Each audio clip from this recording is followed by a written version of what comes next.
United Boro People Organization खौसेथि बर' सुबुं आफादनि 9थि बोसोरसालियाव जुथुमा एनुवेल कनफारेन्स गुवाहाटीनि बे श्रीमन्त शंकरदेव कलाक्षेत्रआव लानाय जादों आरो दिनै नैथि साननि हाबाफारियाव मोनसे सेमिनार दङमोन चेलेन्जेस एन्ड स्कोप माने इन ग्रेट बड' nation building with United social movement बे मोनसे टपिक होदों बिथांमोना आरो बेखौ लानानै आंखौ बिथांमोना बेखेवगिरि आलासि हिसाबै लिंहरदोंमोन। आं गिबियावनो इउबिपिअनि आफादगिरि गाहाय नेहाथारि बिथांमोननिसिम साबायखर बावदों। बर'नि गासै माहारियारि आफादफोरा बा ससियेल अर्गानाइजेशनफ्रा खौसेयै हाबा मावनायनि बेयाव मोनसे एजेन्डा लानानै बे सेमिनारखौ लानाय जादों।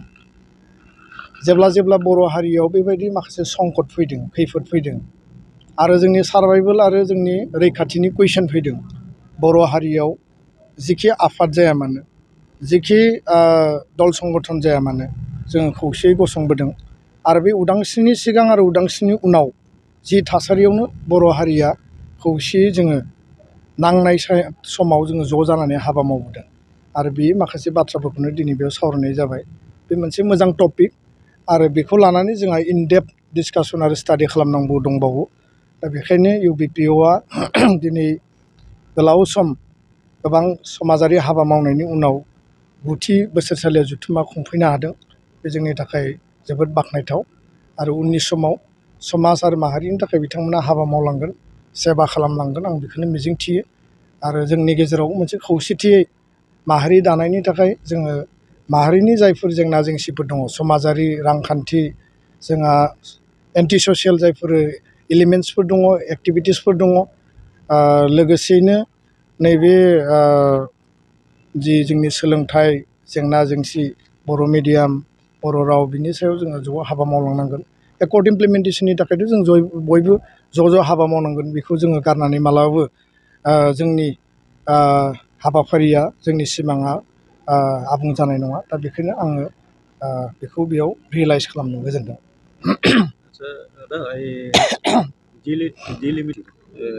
लोगोसे अदालगुरि डिलिमिटेसन समस्ति दाफामफिननाय बेखौ इलेक्सन कमिसन अफ इन्डिया भारतनि बिसायख'थि आय'गा फोसावदों। 1 जानुवारिनिफ्राय बिनि जि अर्डार अधिघुसनाया आरम्भ जाबाय आरो बेबायदियै आसामनि 126टा समस्ति आरो 14टा लकसभा समस्ति बेखौ एरिया, बिनि भिलेज, बिनि पपुलेसन गासैखौबो नायनानै बे दाफामफिननाया जागोन। आरो बांसिन बेयाव इम्परटेन्स होदों जे जिल्लानि सिङाव बा मोनसे प्रसासनिक एडमिनिस्ट्रेसननि सिङाव समस्तिफोरखौ बोरै थिग खालामनानै लाखिनो हायो। दा बेखायनो बिटिआरआव सिगाङाव जोङो सलिड आरो पार्शियेलि माने आबुङै आरो माने खावस्लिङै प्राय 18टासो समस्ति दङमोन। दा बेखौ दाजाब दानख' खालामनानै 14टा समस्ति एसेमब्लिनि समस्ति बेयाव दिन्थिनाय जों नुदों आरो 2 लकसभा सिट क'क्राझार आरो उदालगुरि बेयाव दिन्थिनाय जों नुदों। आरो बे खसरा बा बे ड्राफ्टआ जाबाय 2001 सननि पपुलेसन सेन्सासखौ लानानै डिलिमिटेसन एक्ट 2002 बे मोनसे आयेननि गेजेरजों 2007 आरो 8आव बे ड्राफ्टखौ फोसावनाय जादोंमोन। आरो बे ड्राफ्ट मथे आसामनि समस्तिफोरनि जि माने गासै महर मुस्रिखौ जों दायो नुबाय। दा बाथ्राया जाहैबाय मा जे इलेक्सन कमिसना जि मोनसे अर्डार फोसावदों, बे अर्डारजों गोदानै माखासे हाबाफारिफ्रा जागोन आरो बेयाव rules regulation, terms and condition, norms बिथांमोना दाबो फोसावाखै, फोसावगोन।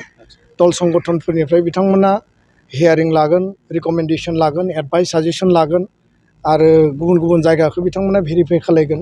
बे हाबाफारिया खोब सम्भब जों मिथिनायाव 6-8 मासनि गेजेराव जोबगोन। जोङो बेबायदि मोनसे आइडिया खालामदों। दा बाथ्राया जाहैबाय मा जे 2007नि जि ड्राफ्ट, बे ड्राफ्ट मथे जुदि हाबा मावोब्ला, बे ड्राफ्टखौनो एसेल' माइनर मडिफिकेसन खालामनानै जुदि हाबा मावोब्ला 2007नि जि ड्राफ्टआव दङ मा जे क'क्राझार लकसभा समस्तिया जोङो 75 बोसोर भारत उदांस्रिनि उनाव इन्डियान पार्लियामेन्टआ जेला दाजादों आरो आसामनि जि माने एसेमब्लिखौ जेला दानाय जादों क'क्राझार लकसभाखौ जोङो एसटि ट्राइबेल बा बर'फोरनि थाखाय मोनबोदों आरो 545 लकसभा समस्तियाव बा एमपिनि गेजेराव क'क्राझारनिफ्राय बर' मानसिया थांनानै दिल्लीयाव बर' हारिनि ट्राइबेलनि इन्टारेस्टआव खोथा बुंहैदों। बे जोंनि फान्डामेन्टेल पलिटिकेल आरो कनस्टिटिउसनेल मोनसे राइट। दा बे जि ड्राफ्ट बे ड्राफ्टआव क'क्राझार समस्तिखौ डिरिजार्भ बा आनरिजार्भ खालामनानै अपेन देखायनाय जादों आरो उदालगुरिखौबो अपेन देखायदों। दा बेखायनो जोंनि दाबिया जाबाय जे क'क्राझारा खुनु कारनाव डिरिजार्भ आनरिजार्भ जानो मोना, बे स्टेटासखौ एज इट इज थानांगौ।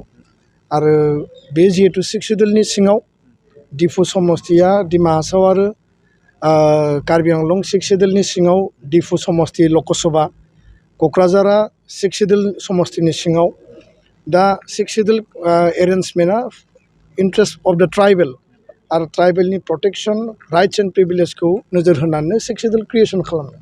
जेराव ट्राइबेल थायो बेनो जुदि एसटिनिफ्राय बन्सित जायोब्ला, जेराव ट्राइबेलनि प्रटेक्शननि बाथ्रा कनस्टिटिउसना होदों बेयाव जुदि एसटिनि माने राइट्सआ जुदि गैया जायोब्ला बेखौथ' जों मालाबाबो मानिनो हाया।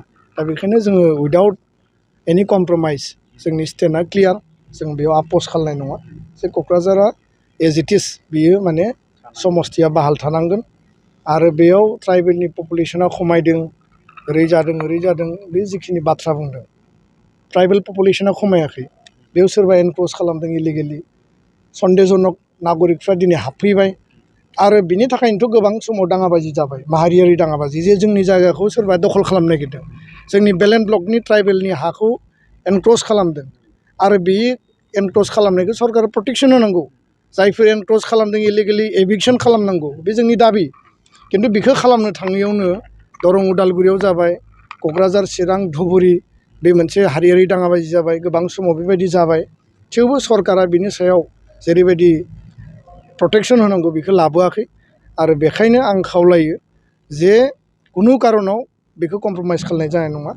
आरो भारत सरकार, आसाम सरकार, इलेक्शन कमिशन अफ इन्डिया जोङो क्लियार मेसेज होदों जे नोंथांमोना ट्राइबेलनि इन्टारेस्टनि उल्था मावोब्ला गणतान्त्रिक शान्तिपुर्ण जंगि आन्दलन जागोन।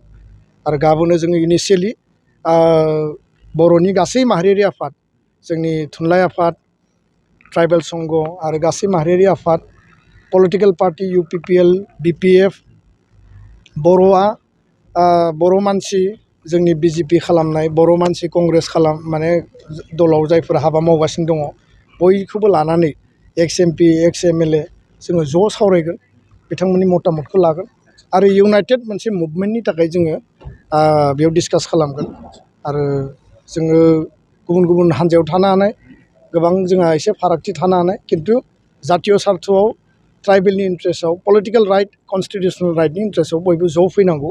आं बेखौनो गुरैयै खर' गंग्लायै खावलायहरबाय। गोजोन्थों।